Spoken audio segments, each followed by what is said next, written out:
Tiyakin niyo po sa kapwa magulang ko na pag-alis mo sa mundo, nabitawan mo na lahat ng sakit sa kalooban na pinaranas sa iyo ng mga anak mo.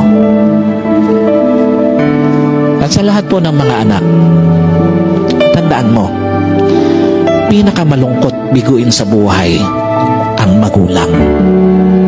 Pinakamalungkot baliwalain sa buhay mga magulang.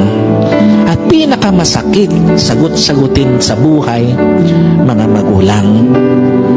Sana sa kanilang pagtanda, hindi sama ng loob ang ipunin mo sa puso nila. Sana sa pagtanda ng magulang mo, hindi sama ng loob ang pumuno sa puso nila. At sana sa pag-alis nila dito sa mundo, hindi sama ng loob ang ipabaon mo sa mga magulang mo.